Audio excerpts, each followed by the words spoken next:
Good morning at the time of this recording. Unless you're watching at any other time, then good day to you. Welcome back to a new episode of At the Time of This Recording. We are reviewing today the iconic three-piece from Paignton, Devon. It narrows it down quite substantially, and there aren't many of them, I wouldn't expect. We are talking about Muse. So, my relationship with Muse goes back probably 20 years or so. It was before Black Holes and Revelations came out, so that would pinpoint it down to around 2005, so 20 years. I first came across them thanks to a guy I was doing guitar lessons with, a guy called Andy at secondary school. He was always raving about this band when we were having our guitar lessons together. And there were times we would hang out outside of school on the weekend or after school, and he had a great big thick guitar tab book which had Showbiz, Origin of Symmetry, Hullabaloo and Absolution on it. So it was a great big thick book full of guitar tabs for all of those albums, and he was playing some of them for me, and I was like, wow, this is incredible. And then he proceeded to play me the albums and introduce me to them. I had heard of them before that, with the likes of Plug-in Baby and Time Is Running Out, so I was aware of them, but not to the extent that he was, and he blew open a whole new door for me, really, and it became the soundtrack to my life in my sort of mid-teen years. So from 14 to 16, I was, to put it into a Muse reference, endlessly listening to Muse during that time.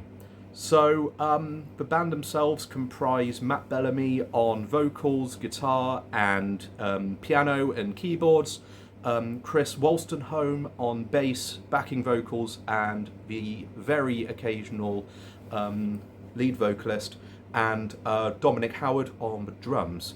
And they've produced 9 albums and 1 B-side, Hullabaloo, so 10 releases in all, but I'm only going to go through the actual studio albums that they've produced, so it'll be 9 albums, which cross the whole spectrum of rock. So you've got stadium-filled sort of arena rock, you've got sort of space rock, you've got progressive elements, and a heavy dose of classical music influence as well.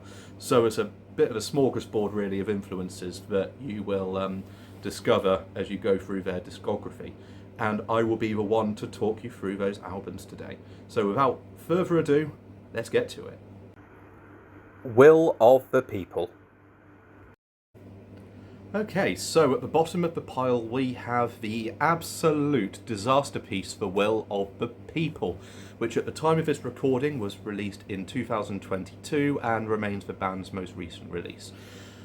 Right, this album is not bad. It is shockingly bad. It is appalling. For a band of Muse's stature and ability to create something like this is actually quite remarkable. They described the album at the time as being a bit of a greatest hits collection, picking styles that they've used throughout their career, which, when it works, is fantastic across many bands, and plenty of bands have done that to great effect. But when you have a catalogue like Muse's, which is so eclectic, what you end up with is an absolute mess. And it sounds almost like a parody band created it. Cringe, yeah, it's probably the word to use when describing this album. And take a shot every time that Matt says control, you would probably end up in hospital. You make every day feel like it's Halloween, and aka Rockwell's Someone's Watching Me, the two are almost identical. And the beautifully titled We Are easily the worst songs they have ever released. And a shout out as well to Liberation, which probably belongs in that list as well. The title track itself sounds eerily like The Beautiful People by Marilyn Manson. The heavy part of Won't Stand Down is somewhat redeemable, but other than that it sounds like a knockoff of Imagine Dragons. And also a couple of the guitar solos are brought a little bit of a smile to me. So they are slightly more enjoyable moments, but the bar is so low on this album that it's barely off the floor. So yeah, I personally wouldn't recommend it. But if you are a diehard fan of Muse, it's worth listening to just to say that you've listened to everything they've done. So yeah, really, by missing this, you're missing absolutely nothing at all.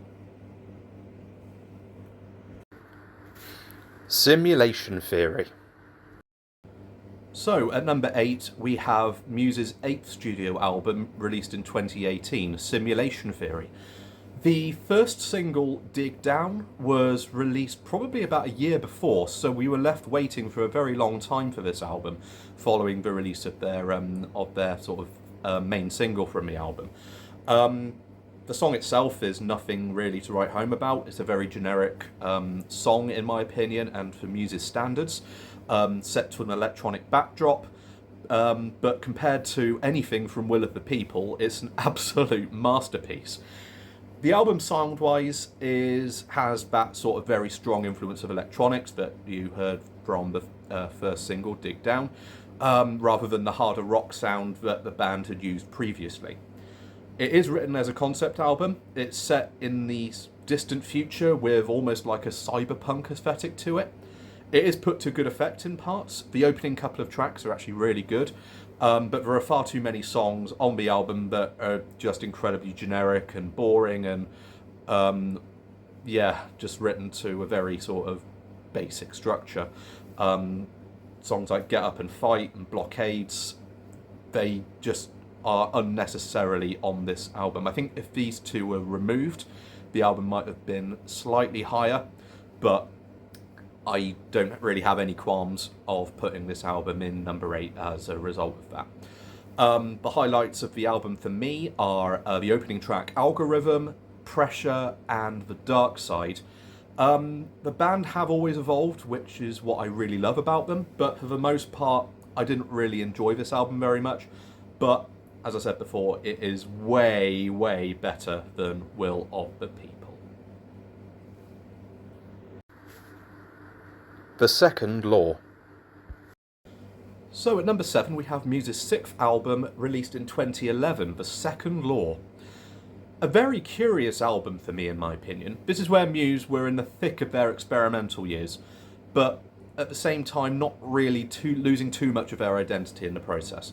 The opening track, Supremacy, maintained the orchestral sounds prominent throughout 2009's The Resistance, more on that later, before breaking into a drop A guitar riff and a majestic solo which follows the main vocal melody of the song. If you were hoping that they would use this as a precedent for what was to come in the album, yeah, about that. Sorry to be the bearer of bad news, but it doesn't. It really doesn't. That bubble of expectation is promptly burst by what follows. The album's songs are so distinct and different from one another that it doesn't really flow especially well. So it's very jarring when you have the opening track Supremacy, followed by the half dubstep, half sort of arena rock madness, and the Another One Bites the Dust-esque Panic Station. When you get towards the end, you're absolutely exhausted, and it takes more twists and turns than bloody Lombard Street. But behold the 2-part, mostly instrumental track. The first part goes full-blown Skrillex, and it slaps you in the face with its classic womp womp womp womp. I never liked dubstep. I still don't. So I didn't like that element that the band had decided to employ on this album. The 2010s were, all I can say, was a different time when it came to pop music, and Muse were kind of latching on to what was hip at the time. So because of that, those elements haven't aged at all well. The second part of the title track, Isolated System, is a much more atmospheric sound with a repeating synth lead throughout. If you didn't know, they actually used this song throughout World War Z, the Brad Pitt film. The highlights for me on this album are the deceptively complex Animals, Explorers, Big Threes, and the Chris Wolstenholme fronted Save Me. These are my favourite tracks from the album. Brilliant tracks in their own right, but they are really let down and overwhelmed by the now outdated dubstep elements, which kind of is all you can really remember of this album when you were sort of think quickly about what you remember from it. Because of that, it does make them quite easy to forget, and then even as good as the songs are, they're not ones I come back to very often. Following a fad never really ages well, and that really is the main criticism I have with this album. Showbiz. Right. A little bit of a hot take here. A lot of Muse fans will criticise me for putting Showbiz this low on the list, but at the end of the day, this is just my opinion, so if you want to put your own opinion, please do in the comments. This is Muse's debut album, released in 1999. When it was released, it was written off by a fair few music critics as being a bit Radioheady, sort of using them too much as an influence rather than focusing on their own sound. It's a little bit tough but fair in my opinion. The influence is incredibly hard to ignore, but there is just enough weirdness on this album to make it very much a pretty solid debut album. It's very bold and it's a very exciting release. The Oxford band's influence on the album is incredibly plain to see. They wear it very, very much on their sleeve. This is primarily down to Matt Bellamy's vocal style, which before Tom York, who was incredibly unique in that role, Matt Bellamy using those sorts of phrases did sort of make critics think that they were sort of using the Radiohead path and influence to produce their work. And as well as that, some of the choice of guitar tones were very sort of inspired by Radiohead as well. If you listen to a lot of the songs from Pablo Honey, OK Computer, The Bends, you can definitely hear where Muse kind of got their sounds from. As a debut, as I said, it's full of raw energy and excitement, and this sort of sound and that sort of pomp will become even more outrageous, theatrical, and bombastic in future releases. So, as a benchmark, it was a very important release.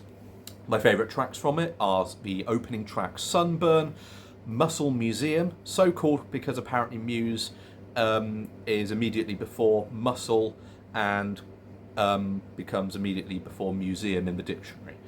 The title track Showbiz and Unintended, those are my personal highlights from the album. It is essential listening if you're not too familiar with their discography or want to revisit if you haven't listened to it in quite some time.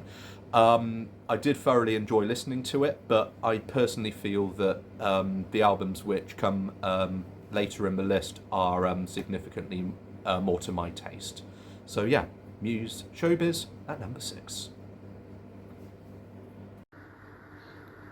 Drones. Released in 2015, so it's the 10th anniversary, we have Muse's Drones. This remains arguably one of their more divisive albums. On the one side of the coin, you have the return of the darker and heavier sound that was lacking in the last couple of albums. But the main issue that was brought up with this album by the critics and some fans was the sort of the songwriting of throughout the album. The album itself is a concept exploring the likes of drone warfare, conspiracy theories, government collusion, and other dinner party topics you want to avoid with your drunk uncle at Christmas dinner. With a soldier programmed to obey every command by his master, who then eventually rediscovers his humanity and then defects. Despite this praise, it's certainly not a perfect album. I do get quite tired of the continual wearing of the Queen influence on their sleeve, the multi-layered high choirs and the out-of-phase guitar passages on Revolt and The Defector make these songs quite a difficult listen to me. The highlights for me are Dead Inside, the opening track, Reapers, The Handler, and the 10-minute penultimate track, The Globalist, which remains their longest track by quite some distance. So yeah, what more could I possibly say about the album? It is fun, it's heavy, it's incredibly exciting, but it's also a little bit cheesy, but we love Muse for that. So yeah, Drones at number 5. The Resistance. So at number 4 we have The Resistance, released in 2009, and it was their 5th album. The single and the opening track, Uprising, was a smash hit, reaching as high as number 9 in the UK charts. So many hooks feature in the song, hence why it was such a popular song. The octaves on the bass, the synth lead, the guitar stabs, and of course the rousing chorus. On the whole, the band embraces more of their classical music influences, with using more of the sort of orchestral elements. For God's sake, they even inserted a Nocturne in E-flat by Chopin, concluding the United States of Eurasia, which makes up the collateral damage part of that song, as well as the use of an aria by Saint-Saëns, perfectly placed in the song I Belong to You.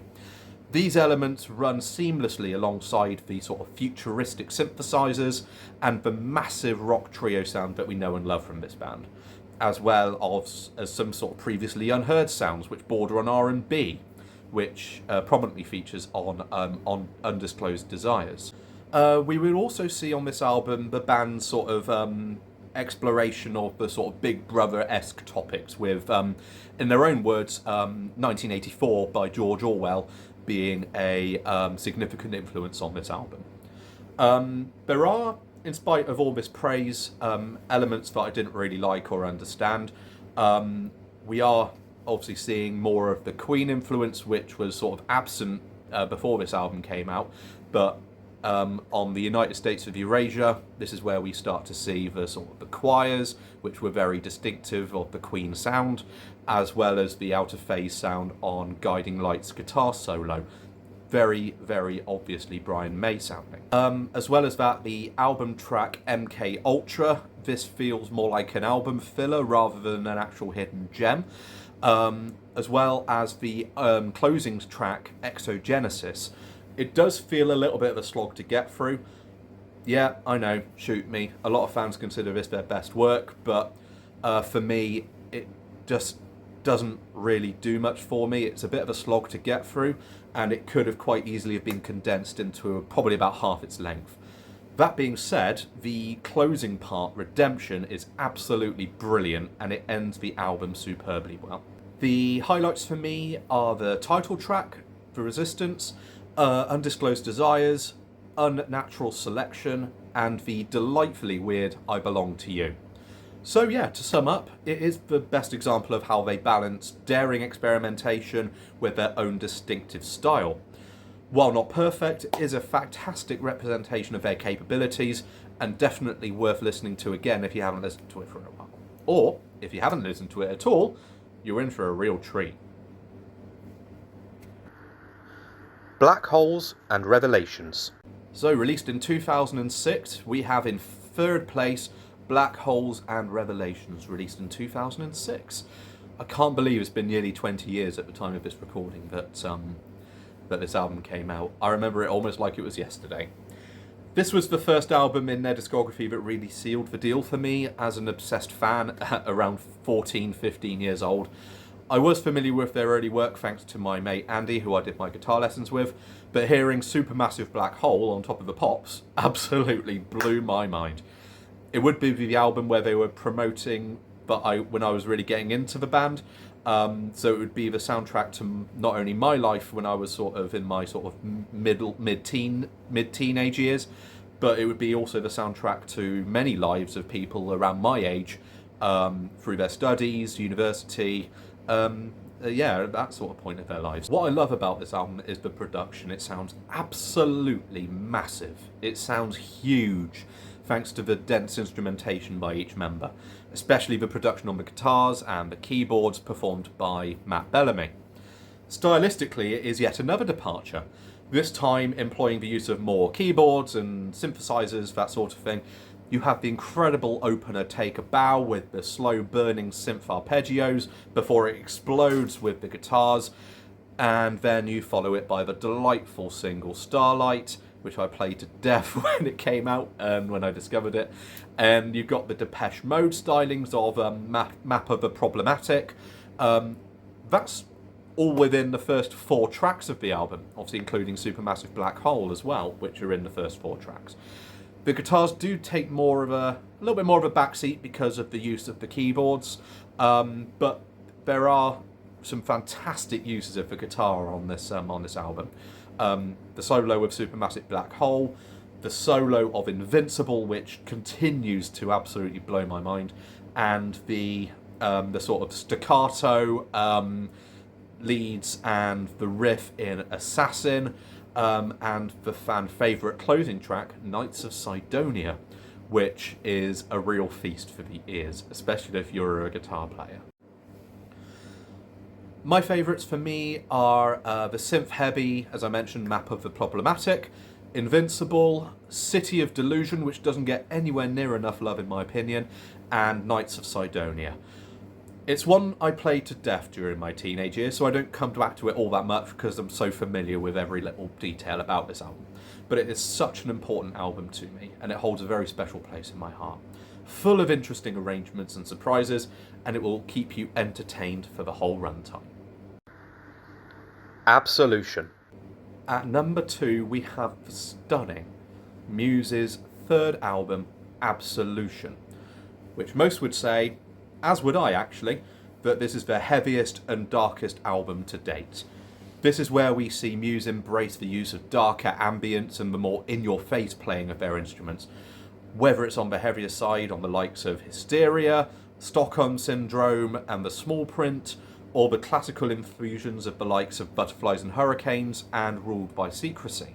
This intensity is made sure when Matt Bellamy plays the piano in such a way that I can only really describe it as assault on Apocalypse Please, with its incredibly intense, dissonant chords, and the hugely popular singles Time Is Running Out and Hysteria, with iconic hooks flying all over the place and riffs that act like this weird release despite this huge energy throughout the songs, the latter of which being many bass players try and master as soon as possible. The favourites for me on this album are the kind of title track, Sing for Absolution, Stockholm Syndrome, Falling Away From You, and Butterflies and Hurricanes.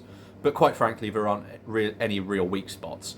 The way the album flows between these heavier elements, the sweeping strings, and the distinct classical nuances are superbly executed, and I would dare anyone to talk down about it in any way. That being said, it is in second place. It was incredibly close, I must say, but there is only one number one, and that goes to Origin of Symmetry. Muse's second album, released in 2001, Origin of Symmetry. Or if you're my dad, Oranges in the Cemetery, which in my opinion sounds way cooler, though more like a Frank Zappa track rather than a Muse album. The reason why I put it at number 1 is just how unique this album is. Even though the band have consistently used heavy guitars, weird sonic textures combined with classical music, they have not put out an album like this before or since. So it stands out almost like an island in their discography, having a very distinct identity, which was released only 2 years after Showbiz, which the progression is quite simply phenomenal. The slow-burning arpeggios on the synthesizers to heavy onslaught of guitars for Newborn really sets the scene for what you're going to expect. It says, fasten your seatbelts, you're in for one hell of a ride.